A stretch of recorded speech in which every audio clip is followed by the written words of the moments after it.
Tu conhece a série O Monstro de Florença? Essa série desse ano, 2025, com 4 episódios, ela é dirigida por Stefano Sollimi e Leonardo Vasoli e é baseada, né, nos depoimentos aí, nas investigações de um caso real, né, que teve na Itália, principalmente na província de Florença, de um serial killer, né, que chegou aí fazer diversas vítimas. Ele sempre matava em duplas, né, sempre eram casais. E isso abalou a Itália, né, das décadas de 60 a 80.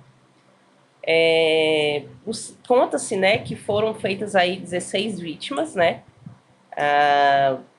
Mais tarde descobriram que duas, né, foram assassinadas por uma outra pessoa, foi um crime passional. Mas conta-se que ele sempre fazia, né, matava com o mesmo modus operandi e sempre utilizando uma beretta calibre 22. Então a série ela é baseada exatamente nessas investigações da época, né? Ah, toda essa pesquisa, né, que foi feita. E como eu coloquei ali em cima, né, contém spoiler, eu vou contar coisas que vão ter na série, né, vão aparecer na série, e também outras que tem contando os depoimentos, né, da polícia italiana e tudo mais. Então, assim, quem não quiser saber muito, né, quiser deixar tudo para a série, é só não assistir o vídeo até o final. A polícia italiana, né, ela cometeu muitos erros durante toda essa investigação.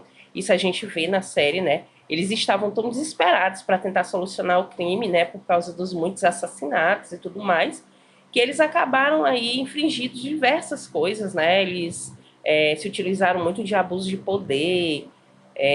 Teve muitos erros, né, justamente por eles quererem a todo custo chegar em um determinado assassino e não conseguirem. Ao longo desse caminho foram incriminados diversas pessoas, né, alguns homens, e tiveram tantos outros erros, né, sempre que eles tentavam acusar uma pessoa, prender uma pessoa, aconteciam novos casos, então eles tinham que ir atrás novamente de tudo para tentar saber quem era, né, esse assassino. E mediante esses erros, né, as coisas foram se prolongando, se prolongando, se prolongando, né? A mídia, ela acabou chamando o serial killer de o monstro de Florença, né? E os assassinatos, eles sempre ocorriam da mesma forma, como eu falei, né? Sempre em duplas de casal, né? O assassino, ele usava essa beretta 22, calibre 22, e ele sempre matava em noites de lua nova, ou então muito escuras, né? Em locais muito ermos, como vocês podem ver aí na imagem, o carro em um local assim, bem deserto e tudo. Sempre eram casais.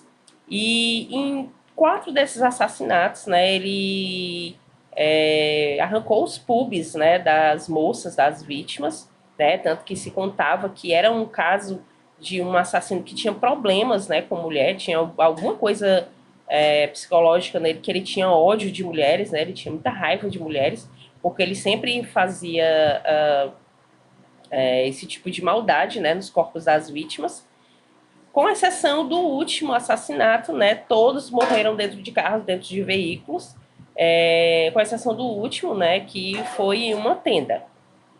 E a série, ela mergulha muito nessa questão, né, na questão dos investigadores tentando chegar aí a algum consenso, né, a decepção que eles sempre tinham, né, todas as vezes que erravam e que sabiam que ia acontecer mais um assassinato, né. E a Madeleine Nabb, né, que é uma autora inglesa, ela escreveu um livro que tem o mesmo nome da série, é O Monstro de Florença. E o livro dela, né, ela contou na época, nos anos 60, quando ela escreveu, que ele era ficcional. Só que depois ela falou que não, que ela disse que era ficcional porque ela queria se proteger de alguma forma, mas que tudo havia sido real, né? Ela tinha feito realmente uma pesquisa, uma investigação com base nos documentos do crime, e que ela havia chegado a uma conclusão de que o verdadeiro assassino era o Antônio Vince, que era sobrinho e irmão, né? Aliás, era sobrinho e filho de dois irmãos que foram também acusados de serem um monstro, né, de Florença. Mas isso daí nunca ninguém se aprofundou, né? Alguns outros autores também chegaram a essa mesma conclusão, mas isso aí ninguém se aprofundou muito, né? Ninguém foi muito atrás, porque a polícia ela tinha outras vertentes de pesquisa, então ela nunca se aproximou muito disso aí. Na série a gente vê mais a questão dos 4 homens, né, que chegaram a ser acusados, chegaram a ser presos. Conta bastante a história deles, por que eles foram presos, né? Por que essa suspeita se recaía sobre eles. E o primeiro dele foi o Stefano. O Stefano, ele era esposo da Bárbara Locke, né, que foi a primeira vítima aí do assassino em 21 de agosto de 1968, que foi quando ela estava dentro do carro junto com o seu amante, o Antônio Lobianco, e atrás, no banco de trás, estava o filhinho dela, né, da Bárbara, o filhinho dela que era o Natalino. E conta-se, né, a gente vê até isso na série, né, que eles dois estavam lá no banco da frente, e chega um assassino, né, e dá vários tiros nele, mata e tudo mais. E a criança, depois, né, ela dá um depoimento, ela muda até várias vezes a versão dela, até dizer no final que o pai que havia pedido, né, para falar esse tipo de coisa e tudo mais. E aí, quando o pai dele foi preso, né, que é o Stefano ele confessa o crime, né, e eles prendem o Stefano achando que, além dele ter matado a mulher, ele poderia ser a pessoa que, né, que poderia fazer outras coisas e tudo mais. Só que com a prisão do Stefano, eles perceberam que não era ele, né? Não era o Stefano não era um monstro, justamente porque o assassino serial killer ele continuou, né, praticando aí seus crimes. Então eles viram que haviam prendido a pessoa errada. E aí depois do Stefano, eles começaram a prender várias outras pessoas, algumas ligadas ao Stefano, né?